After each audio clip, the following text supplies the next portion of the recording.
والسلام عليكم ورحمة الله وبركاته. أهلا بيكم النهاردة في درس جديد على قناة يوسف فوتوشوب توتوريالز. في درس النهاردة إن شاء الله هنشوف إزاي تستخدم أفضل نسخة فوتوشوب. كل اللي عليك تعمله هو بالظبط تابع معايا الدرس.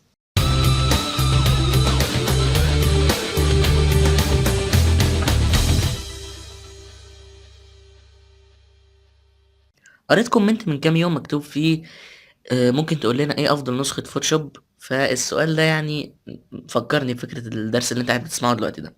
أفضل نسخة فوتوشوب تفتكر إيه هي؟ تفتكر سي سي 2014 ولا 15 ولا 17 ولا سي اس 6؟ لو انت قلت واحد من الحاجات دي يبقى انت بصراحة للأسف غلط. ليه غلط؟ فوتوشوب بتنزل اصدار كل سنة من في شركة ادوبي قصدي، بتنزل اصدار كل سنة من الفوتوشوب ومن كل بقية البرامج.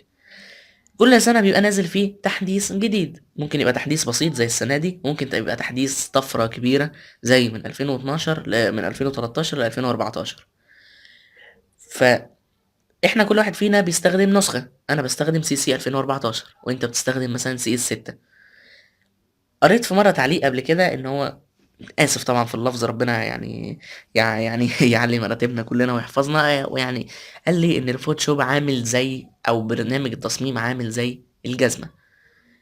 كل واحد رجله بترتاح في جزمة معينة، كل واحد رجله بترتاح في حذاء معين. فما ينفعش افرض عليك انا الحاجة اللي بتبسطني او بتريحني افرضها عليك انت. فلما انت تبقى بتستخدم، انا دلوقتي بقالي تقريبا 3 سنين دلوقتي بستخدم سي سي 2014 هي. هل يا ترى ما بغيرهاش ليه؟ بغيرها، انا جربت اغير النسخه دي في كل سنه، نزلت 15 ونزلت 17. بس حسيت ان هو التحديثات اللي فيه ما بتعمليش حاجه غير ان هي بتبطئ لي الجهاز، في نفس الوقت انا مش مستفيد بيها اصلا، حاجه انا ما بستخدمهاش في شغلي اساسا.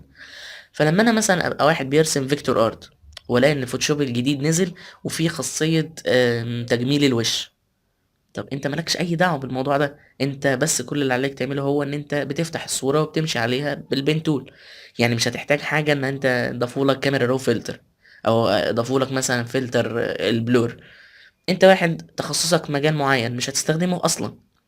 فمش كل ما تنزل نسخه تحملها لمجرد ان انت تبقى كانك بتواكب العصر. مش مواكبه العصر في الفوتوشوب، مواكبه العصر في حاجات تانية. لكن في الفوتوشوب هي فعلا النسخة اللي بتريحك هي النسخة الأفضل بالنسبة لك. فأنا بالنسبة لي ممكن يكون قديم سي سي 2014، بس هو موافق جدا، متوافق جدا لكل الحاجات اللي أنا محتاجه فيها.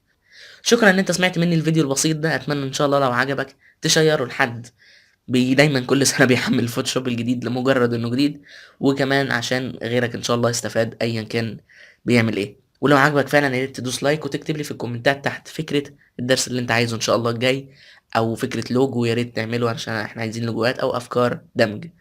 كان معاكم يوسف محمد من قناة يوسف توتوريالز. اتمنى ان شاء الله يكون عجبكم، اشوفكم على خير ان شاء الله. السلام عليكم.